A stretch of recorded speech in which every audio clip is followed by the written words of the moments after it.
नमस्कार मित्रों, welcome to my channel ज्ञान एक खोज।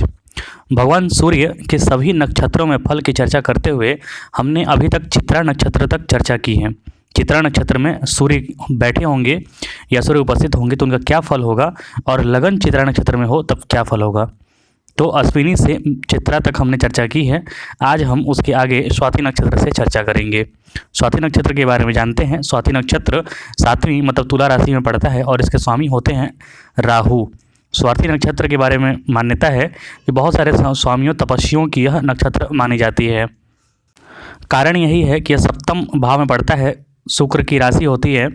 अगर दाम्पत्य किसी का खराब हो तो वो तपस्वी ही बनता है। किसी का दाम्पत्य या फिर पार्टनर वाला भाव खराब हो, पीड़ित हो, तो वो व्यक्ति के जीवन में दाम्पत्य का सुख नहीं मिलता है, तो वह तपस्वी ही बनता है, ऐसा मान्यता है। लेकिन ज़रूरी नहीं है कि हर स्वाति वाला स्वामी ही बन जाए। अगर कुछ और ग्रह अच्छे ग्रह देख रहे हैं, बुध गुरु वगैरह देख रहे हैं, तो दाम्पत्य जीवन अच्छा भी होता है। आइए अगर जानते हैं, सूर्य अगर चित्रा नक्षत्र माफ कीजिए स्वाति नक्षत्र में बैठ जाए तो क्या फल होगा। जातक स्वरोजगारी होगा, मतलब कि अपने मेहनत से कमाने वाला होगा। तर्क अनुसरणी होगा, व्यवसाय निपुण होगा, व्यवसाय में अच्छा खासा व्यवसाय कर लेगा, अच्छा सामाजिक स्तर होता है उसका। अधिकार वाला, शासन से बाधा मिलती है क्योंकि यहाँ पर सूर्य और राहु का कॉम्बिनेशन बन रहा है, तो गवर्नमेंट से संबंधित समस्याएं रहती हैं। सद्भावना से घिरा हुआ रहता है। भविष्य में सफलता चाहने वाला होता है और पिता से परेशान रहता है। तो सूर्य का स्वाति नक्षत्र में बैठना आपके रोजगार के लिए सही है, आपके व्यवसाय के लिए सही है, लेकिन दाम्पत्य जीवन में कुछ खटपट रहेगा और पिता और शासन से संबंधित कुछ समस्याएं रह सकती हैं। अगर आपका लगन में मतलब लगन अगर आपका स्वाति नक्षत्र का हो तो जातक दयालु होता है, विनोदी होता है, सुखी, सादे वस्त्र धारण करने वाला, मनोविज्ञान में रुचि, भैषजिक, राजनैतिक और घर से दूर रहने वाला होता है। अगर इन सब चीज़ में आप देखेंगे तो राहु के बहुत सारे गुण आपको यहाँ पे नज़र आएंगे। मनोविज्ञान और मन अशांत, ये दो चीज़ें एक साथ जुड़ती हैं, क्योंकि मनोविज्ञान की ज़रूरत तभी पड़ती है जब मन अशांत रहता है, और इसमें राहु का बहुत ज़बरदस्त योगदान रहता है। मन को परेशान करना, उथल पुथल करना, क्योंकि दो चीज़ें होती हैं, एक होता है संतुष्टि और एक होता है असंतुष्टि।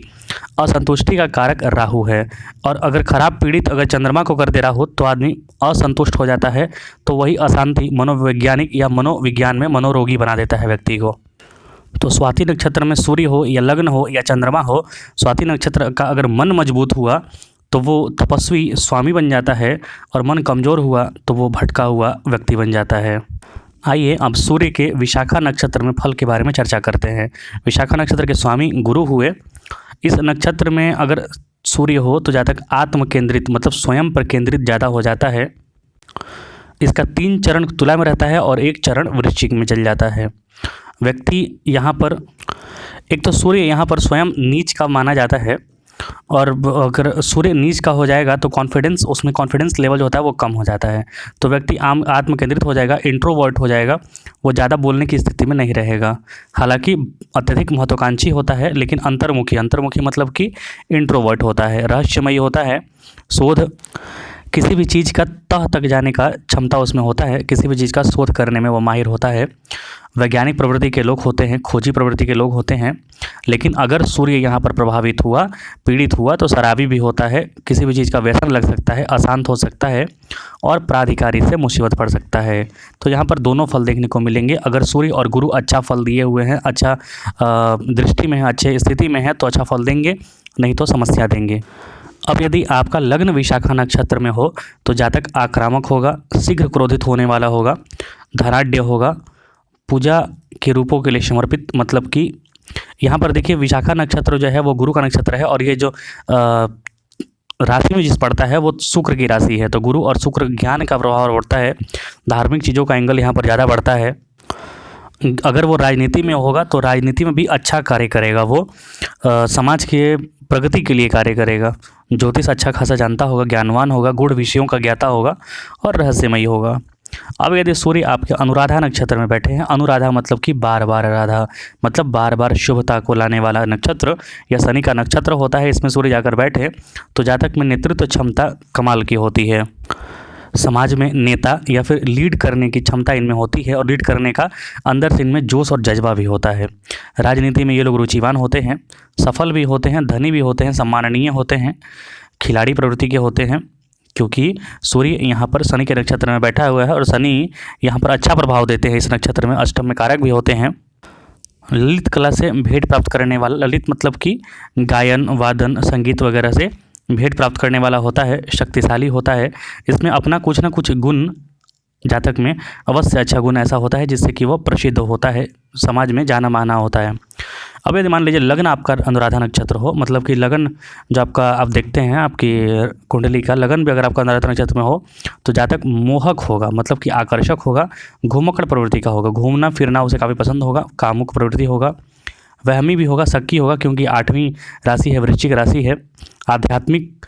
और आप याद रखिएगा अध्यात्म उसी का मजबूत होता है जिसका वृश्चिक राशि मजबूत होता है, क्योंकि वृश्चिक राशि ही आध्यात्म और ध्यान की राशि मानी जाती है। अनुसरणी होगा, गोपनीय स्वभाव वाला होगा, क्योंकि 8वीं राशि है तो यहाँ पर गोपनीय स्वभाव तो एकदम जाहिर सी बात है, गुप्त चीज़ें होगी, किसी भी चीज़ को गुप्त रखने का प्रयत्न करेगा ये। मनमौजी, आहार पर नियंत्रण की आवश्यकता वाला और पारिवारिक जीवन प्रेमी होता है, इसका परिवार अच्छा खासा इसे मिल जाता है। सूर्य इस नक्षत्र में हो तो जातक प्रसिद्ध होता है। और किस नक्षत्र में है, हम ज्येष्ठा नक्षत्र की चर्चा कर रहे हैं, जो नक्षत्र गुरु माफ कीजिए बुध की नक्षत्र मानी जाती है। ये गंडांत नक्षत्र भी है, लेकिन सूर्य चूँकि आत्मा कारक होते हैं तो कहीं भी बैठते हैं इन्हें फल बुरा प्रभाव नहीं पड़ता है इन पर। हालांकि सूर्य इस नक्षत्र में बैठते हैं तो व्यक्ति निर्जनता को चाहने वाला, मतलब अकेला जीवन जीने वाला, अकेला स्थान पे से काफ़ी अच्छा लगता है, क्योंकि यह रिसर्च का राशि है, रिसर्च का फील्ड है यहाँ पर शोध करने का। तो व्यक्ति अकेले में ही समय बिताए तभी कोई चीज़ शोध कर सकता है, तभी कोई चीज़ खोज कर पाता है, आत्ममंथन चिंतन कर पाता है। महत्वाकांक्षी होता है, कर्मठ होता है, उच्च सामाजिक स्तर वाला होता है और अच्छे कार्य में सक्षम होता है। परिवार कृतज्ञ होता है और बहुत हद तक देखा जाता है कि परिवार को लीड करने की भी क्षमता इसमें होती है, क्योंकि ज्येष्ठा नक्षत्र में है, ज्येष्ठ प्रवृत्ति या फिर बड़े होने की प्रवृत्ति दिखाने की आदत पड़ जाती है।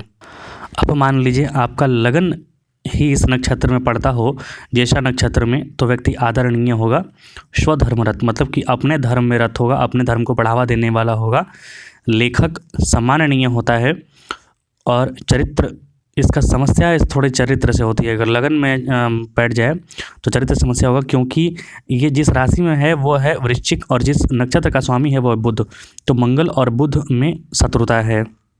शत्रुता होने से तालमेल की कमी होती है, इससे चरित्रहीनता बढ़ती है। कामुक, मित्रवान और शिशु प्रेमी होता है, इसे अपने चरित्र का ध्यान जरूर रखना चाहिए। अब यदि सूर्य आपके मूल नक्षत्र में पड़ते हैं, मूल नक्षत्र एक राहु का केतु का नक्षत्र है और ये काफ़ी क्रूर नक्षत्र माना जाता है। तो सूर्य यहाँ पर बैठकर जातक प्रसिद्ध हो जाएगा, क्योंकि ये नवम भाव के काल पुरुष के नवम भाव में पड़ रहा है। यह जातक यहाँ पर प्रसिद्ध होता है, धनी होता है, सफल होता है और किसी भी अधिकार को अपना प्राप्त कर लेता है, ताकतवर भी होता है। और मूल नक्षत्र पड़ रहा है तो बहुत ज़्यादा क्रूरता अगर आई तो यहाँ पर तानाशाह रवैया अपनाता है व्यक्ति। आप बहुत सारे लोगों का नक्षत्र देखिएगा, खासकर मघा नक्षत्र और मूल नक्षत्र, ये दो जो नक्षत्र हैं और एक थोड़ा सा अश्विनी नक्षत्र भी, ये काफ़ी क्रूर और तानाशाही प्रवृत्ति के होते हैं। ये लोग साहसी होते हैं, व्यक्ति आध्यात्मिक नायक होता है, वहमी मतलब शक्की। जहाँ पर केतु है वहाँ पर स्वहा माना अवसंभावी है, क्योंकि केतु का धड़ है काम करता है, सिर्फ शरीर काम नहीं करता, सिर उसका होता नहीं है। हालांकि अगर यहाँ पर सूर्य मजबूत हो गए तो यहाँ पर मानवतावादी भी व्यक्ति होता है, उसमें मानवता भी होता है, लोगों की सेवा भाव भी उसको कर सकता है, क्योंकि धर्म त्रिकोण का यह एंगल है। अगर नक्षत्र आपका लगन में हो, मतलब कि मूल नक्षत्र में लगन बैठा हो, आपका लगन विचार विराजमान हो, तो जातक संदिग्ध, आत्मनिर्भर, महत्वाकांक्षी, विद्वान, चतुर, रोगी, पति पत्नी संबंधित उपद्रव और क्रोध युक्त होता है। इसको थोड़ा समझते हैं। अगर आपका केतु मतलब कि मूल नक्षत्र में पड़ जाए, आपका शरीर ही जिसका कि सिर है ही नहीं, तो आप जो भी कार्य करेंगे बिना सोचे विचारे कार्य करेंगे। आप कोई और ग्रह का प्रभाव अगर इस पर नहीं पड़ा तो व्यक्ति बड़ी समस्या में फंस जाता है कभी कभी। आप स्वयं पर आजमा कर देखिएगा। मिलेंगे अगले नक्षत्रों के सीरीज में। बहुत बहुत धन्यवाद आपके। अच्छा लगे तो कृपया चैनल को लाइक सब्सक्राइब जरूर करें। जय हिंद।